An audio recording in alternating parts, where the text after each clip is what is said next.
ನಮಸ್ಕಾರ ಎಲ್ಲರಿಗೂ. ನಾನು ನಿಮ್ಮ ಮಕ್ಕಳ ಡಾಕ್ಟರ್ ಸುನಿಲ್. ನಾನು ಈ ವಿಡಿಯೋದಲ್ಲಿ ನಿಮಗೆ ನಿಮೋನಿಯಾ ಅಂದರೆ ಏನು, ಮಕ್ಕಳಲ್ಲಿ ನಿಮೋನಿಯಾ ಯಾಕೆ ಆಗುತ್ತೆ ಮತ್ತು ಆದರೆ ಏನು ಮಾಡಬೇಕಾಗತ್ತೆ ಅಂತ ಡೀಟೇಲಾಗಿ ಎಲ್ಲನೂ ಹೇಳ್ಕೊಡ್ತೀನಿ. ಈ ವಿಡಿಯೋನ ಕೊನೆ ತನಕ ನೋಡಿ ಮತ್ತು ಲೈಕ್ ಮಾಡಿ, ಶೇರ್ ಮಾಡಿ, ಈ ಪೇಜ್ನ ಸಬ್ಸ್ಕ್ರೈಬ್ ಮಾಡ್ಕೊಳ್ಳಿ. ನಿಮೋನಿಯಾ ಅಂತಂದರೆ ಏನು ಅಂತಂದರೆ, ನಿಮೋನಿಯಾ ಅಂತಂದರೆ ಇನ್ಫೆಕ್ಷನ್ ಆಫ್ ದ ಲಂಗ್ಸ್, ಶ್ವಾಸಕೋಶದ ಇನ್ಫೆಕ್ಷನ್. ಇದು ಮಕ್ಕಳಲ್ಲಿ ವೈರಸ್ಸಿಂದ ಬರ್ಬೋದು, ಬ್ಯಾಕ್ಟೀರಿಯಾ ಬರ್ಬೋದು, ಇಲ್ಲಾಂದರೆ ಫಂಗಸ್ಸಿಂದ ಬರ್ಬೋದು. ಯಾವುದೇ ಕಾರಣಕ್ಕಾಗಿ ಬಂದಿದ್ರೂ ಲಂಗ್ಸ್ ಇನ್ಫೆಕ್ಷನ್ ಆಗಿದ್ರೆ ಅದನ್ನು ನಾವು ನಿಮೋನಿಯಾ ಅಂತ ಕರಿತೀವಿ.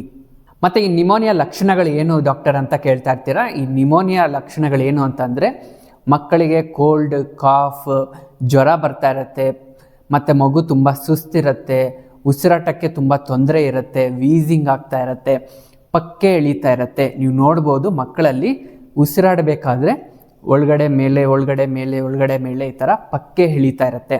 ಇದು ಕೂಡ very important sign of pneumonia.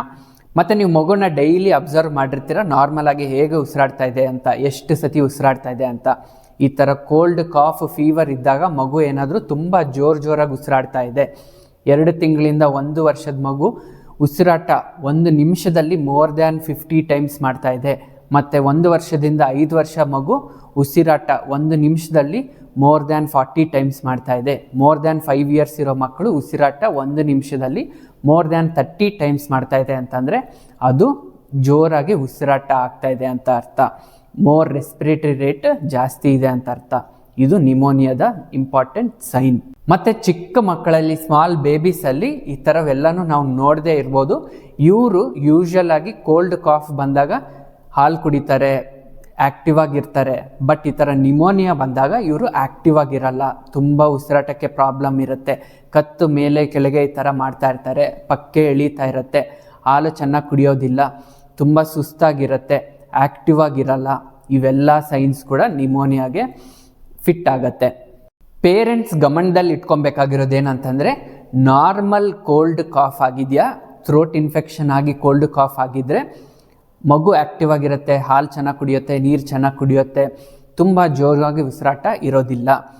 But pneumonia ಆದಾಗ ಇವೆಲ್ಲ ಸಿಂಪ್ಟಮ್ಸ್ ಇರುತ್ತೆ. ಮಗು ಹಾಲು ಚೆನ್ನಾಗಿ ಕುಡಿಯಲ್ಲ, ಊಟ ಚೆನ್ನಾಗಿ ಮಾಡಲ್ಲ, ತುಂಬ ಫೀವರ್ ಬರ್ತಾ ಇರುತ್ತೆ, ಉಸಿರಾಟಕ್ಕೆ ತುಂಬ ತೊಂದರೆ ಇರುತ್ತೆ, ಮತ್ತು ಪಕ್ಕೆ ಎಳೀತಾ ಇರುತ್ತೆ, ಜೋರಾಗಿ ಉಸಿರಾಡ್ತಾ ಇರುತ್ತೆ, ವೀಸಿಂಗ್ ಸೌಂಡ್ ಅನ್ನೋದು ಬರ್ತಾ ಇರುತ್ತೆ. ಇವೆಲ್ಲನೂ ಪೇರೆಂಟ್ಸ್ ಗಮನಿಸಬೇಕಾಗತ್ತೆ. ನೀವು ಈ ನಿಮೋನಿಯಾನ ಅರ್ಲಿಯಾಗಿ ಟ್ರೀಟ್ ಮಾಡಿಲ್ಲ, ಬೇಗ ಹಾಸ್ಪಿಟಲ್ಗೆ ಹೋಗಿಲ್ಲ, ಮನೆಯಲ್ಲೇ ಇದ್ದೀರಾ ಅಂತಂದರೆ ಏನು ತೊಂದರೆ ಆಗುತ್ತೆ ಅಂತಂದರೆ, ಮಗುಗೆ ತುಂಬ ಉಸಿರಾಟಕ್ಕೆ ತೊಂದರೆ ಆಗಿ ಆಕ್ಸಿಜನ್ ಲೆವೆಲ್ಸ್ ಎಲ್ಲ ಕಡಿಮೆ ಆಗಿಬಿಟ್ಟು ತುಂಬ ಸೀರಿಯಸ್ ಆಗೋ ಚಾನ್ಸಸ್ ಇರುತ್ತೆ. ನೀವು ಸ್ಯಾಚುರೇಷನ್ ಏನಾದರೂ ಪಲ್ಸ್ ಆಕ್ಸಿಮೀಟರ್ ಇಟ್ಟು ಸ್ಯಾಚುರೇಷನ್ ಚೆಕ್ ಮಾಡಿದರೆ 92ಕ್ಕಿಂತ ಕಡಿಮೆ ಬಂದುಬಿಟ್ಟಿರುತ್ತೆ.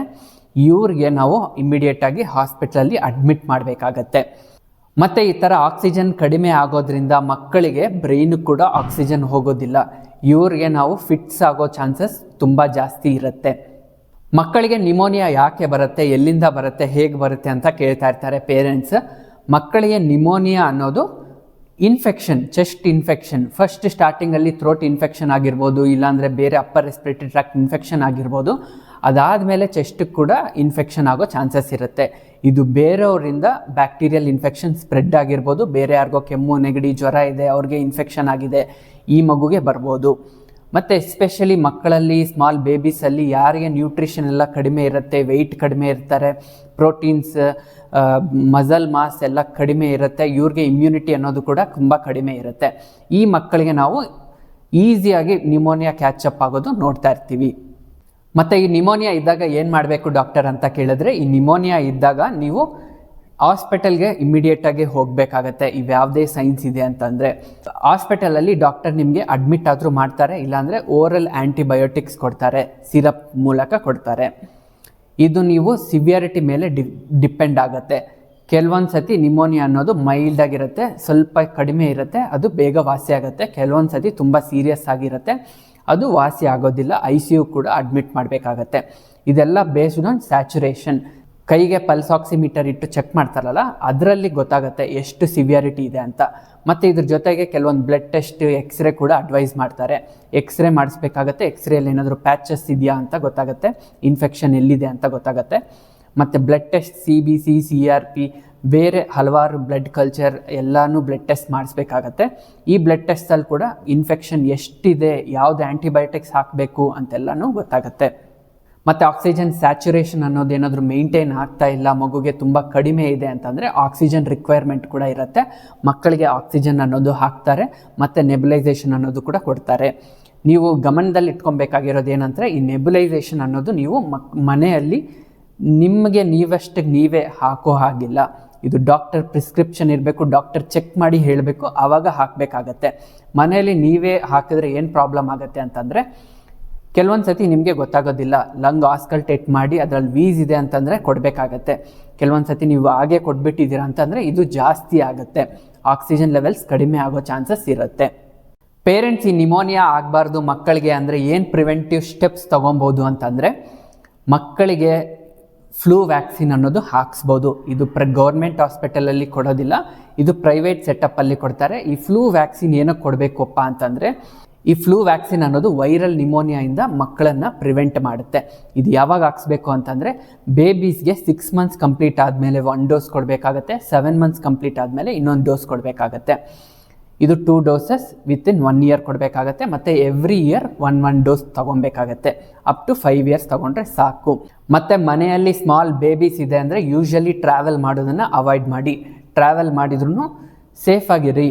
ಟ್ರಾವೆಲ್ ಮಾಡಬೇಕಾದ್ರೆ ನೀವು ಕ್ರೌಡೆಡ್ ಪ್ಲೇಸಸಲ್ಲಿ ಫಂಕ್ಷನ್ಸ್ಗೆ ಹೋದಾಗೆಲ್ಲ ಬೇರೆಯವ್ರ ಕೈಯಲ್ಲಿ ಮಗುನ ಕೊಡಬೇಡಿ. ಯಾರಾದರೂ ಎಸ್ಪೆಷಲಿ ಕೋಲ್ಡ್, ಕಾಫ್, ಫೀವರ್ ಇದೆ ಅಂತಂದರೆ ಇವರಿಂದ ಈಸಿಯಾಗಿ ಮಕ್ಕಳಿಗೆ ಸ್ಪ್ರೆಡ್ ಆಗೋದು ತುಂಬ ಕಾಮನ್. ಮತ್ತು ನಿಮ್ಮ ಮನೆಯಲ್ಲೇ ಬೇರೆ ಮಕ್ಕಳಿದ್ದಾರೆ, ಅವ್ರಿಗೆ ಕೋಲ್ಡ್ ಕಾಫ್ ಇದೆ, ಹಾಲು ಕುಡಿಸೋ ತಾಯಿ ಕೂಡ ನಿಮಗೆ ಕೋಲ್ಡ್ ಕಾಫ್ ಫೀವರ್ ಇದೆ ಅಂತಂದರೆ ನೀವು ಮಾಸ್ಕ್ ಹಾಕ್ಕೊಬೇಕಾಗತ್ತೆ. ಹ್ಯಾಂಡ್ ವಾಶ್ ಕರೆಕ್ಟಾಗಿ ಮಾಡಬೇಕಾಗತ್ತೆ ಮಗುನ ಟಚ್ ಮಾಡೋಕ್ಕೆ ಮುಂಚೆ. ಮತ್ತು ಚಿಕ್ಕ ಮಕ್ಕಳಿಗೆ, ಕೋಲ್ಡ್ ಕಾಫ್ ಇರೋ ಮಕ್ಕಳಿಗೆ, ದೊಡ್ಡವ್ರಿಗೆ ಈ ಮಗುವನ್ನು ಟಚ್ ಮಾಡೋಕ್ಕೆ ಬಿಡಬೇಡಿ. ಇನ್ಫೆಕ್ಷನ್ ಅನ್ನೋದು ಬೇಗ ಸ್ಪ್ರೆಡ್ ಆಗುತ್ತೆ. ಮತ್ತು ಮಕ್ಕಳಿಗೆ ನ್ಯೂಟ್ರಿಷನ್ ಅನ್ನೋದು ತುಂಬ ಇಂಪಾರ್ಟೆಂಟ್. ಯಾವುದೇ ನಿಮೋನಿಯಾ, ಯಾವುದೇ ಪ್ರಾಬ್ಲಮ್, ಬ್ಲಡ್ ಇನ್ಫೆಕ್ಷನ್ ಎಲ್ಲ ಆದ್ರೂ ಮಕ್ಕಳಿಗೆ ತಾನೇ ಫೈಟ್ ಮಾಡೋ ಶಕ್ತಿ ಬ್ಲಡ್ಡಲ್ಲಿ ಇರಬೇಕು. ಇದು ಇಮ್ಯುನಿಟಿ ಅಂತ ಕರಿತೀವಿ. ಈ ಇಮ್ಯುನಿಟಿ ಯಾವಾಗ ಬಿಲ್ಡಪ್ ಆಗುತ್ತೆ ಅಂತಂದರೆ, ನೀವು ಮಕ್ಕಳಿಗೆ ನ್ಯೂಟ್ರಿಷನ್ ಕರೆಕ್ಟಾಗಿ ಕೊಡ್ತಾ ಇದ್ದೀರಾ, ಮಕ್ಕಳ ವೆಯ್ಟ್ ಗೇನ್ ಕರೆಕ್ಟಾಗಿ ಆಗ್ತಾ ಇದೆ ಅಂದರೆ ಆವಾಗ ಇರುತ್ತೆ. ನೀವು ಫ್ರೂಟ್ಸ್, ವೆಜಿಟೇಬಲ್ಸ್, ಡ್ರೈ ಫ್ರೂಟ್ಸ್ ಎಲ್ಲನೂ ಫುಡ್ಸಲ್ಲಿ ಇನ್ಕ್ಲೂಡ್ ಮಾಡಬೇಕಾಗತ್ತೆ. ಮತ್ತು for example less than 1 year ಇದೆ ಅಂತಂದರೆ ವೈಟಮಿನ್ D3 ಡ್ರಾಪ್ಸ್ ಅನ್ನೋದು ಕೊಡಿ. ವೈಟಮಿನ್ D3 ಡ್ರಾಪ್ಸ್ ಅನ್ನೋದು ಇಮ್ಯುನಿಟಿ ಕೂಡ ಹೆಲ್ಪ್ ಆಗುತ್ತೆ. ಈ ನಿಮೋನಿಯಾ ಟ್ರೀಟ್ಮೆಂಟ್ ಅನ್ನೋದನ್ನು ನೀವು ಡಿಲೇ ಮಾಡಬೇಡಿ. ಎಸ್ಪೆಷಲಿ ಯಾವ ಮಗುಗೆ ಇಮ್ಯುನಿಟಿ ಕಡಿಮೆ ಇರುತ್ತೆ, ತೂಕ ಕಡಿಮೆ ಇರುತ್ತೆ, ಹಾಲು ಚೆನ್ನಾಗಿ ಕುಡಿತಾ ಇಲ್ಲ, ಈ ಮಕ್ಕಳಿಗೆ ನೀವು ಡಿಲೇ ಅಂತೂ ಮಾಡಲೇಬೇಡಿ. ಈ ಥರ ಡಿಲೇ ಮಾಡೋದ್ರಿಂದ ತುಂಬ ಕೇಸಸ್ ನಾವು ನೋಡಿದ್ದೀವಿ. ICU ಅಲ್ಲಿ ಅಡ್ಮಿಟ್ ಆಗ್ತಾರೆ, ತುಂಬ ವೆಂಟಿಲೇಟರ್ ಮೇಲೇನೂ ಹೋಗ್ತಾರೆ, ಮತ್ತು ತುಂಬ ಪ್ರಾಬ್ಲಮ್ಸ್ ಆಗುತ್ತೆ. ತುಂಬ ದಿನ ICU ಅಲ್ಲಿ ಕೂಡ ಸ್ಟೇ ಮಾಡಬೇಕಾಗತ್ತೆ. ಇಮಿಡಿಯೇಟಾಗಿ ಡಾಕ್ಟರ್ನ ಮೀಟ್ ಮಾಡೋದು ಅನ್ನೋದು ತುಂಬ ಇಂಪಾರ್ಟೆಂಟ್. ನಿಮಗೆ ನಿಮೋನಿಯಾ ಬಗ್ಗೆ ಅಥವಾ ಯಾವುದ್ರ ಬಗ್ಗೆ ಆದರೂ ನಿಮಗೆ ಡೌಟ್ ಇದೆ ಅಂತಂದರೆ ಕಾಮೆಂಟ್ ಮಾಡಿ ನನಗೆ ತಿಳಿಸ್ಕೊಡಿ. ನೀವು ಇಲ್ಲಿವರೆಗೂ ಈ ವಿಡಿಯೋನ ನೋಡಿದ್ದೀರಾ ಅಂತಂದರೆ ನಿಮ್ಗೆ ಈ ವಿಡಿಯೋ ತುಂಬ ಯೂಸ್ಫುಲ್ ಆಗಿದೆ ಅಂತ ನಾನು ಅನ್ಕೋತಾ ಇದ್ದೀನಿ. ನಿಮಗೆ ಯೂಸ್ಫುಲ್ ಆಗಿದೆ ಅಂತಂದರೆ ಲೈಕ್ ಮಾಡಿ, ಶೇರ್ ಮಾಡಿ, ಸಬ್ಸ್ಕ್ರೈಬ್ ಮಾಡಿಕೊಳ್ಳಿ. ಇದೇ ರೀತಿ ಪೇರೆಂಟ್ಸ್ಗೆ ಇಂಪಾರ್ಟೆಂಟ್ ಟಿಪ್ಸ್, ಯೂಸ್ಫುಲ್ ಇನ್ಫಾರ್ಮೇಷನ್ ಎಲ್ಲನೂ ನಾನು ಶೇರ್ ಮಾಡ್ತೀನಿ ಈ ಪೇಜಲ್ಲಿ. ನೀವು ಮಾಡಬೇಕಾಗಿರೋದೆಲ್ಲ ಸಬ್ಸ್ಕ್ರೈಬ್ ಮಾಡಿ, ಬೆಲ್ ಐಕನ್ನ ಪ್ರೆಸ್ ಮಾಡಿ. Thank you. Stay safe, stay healthy.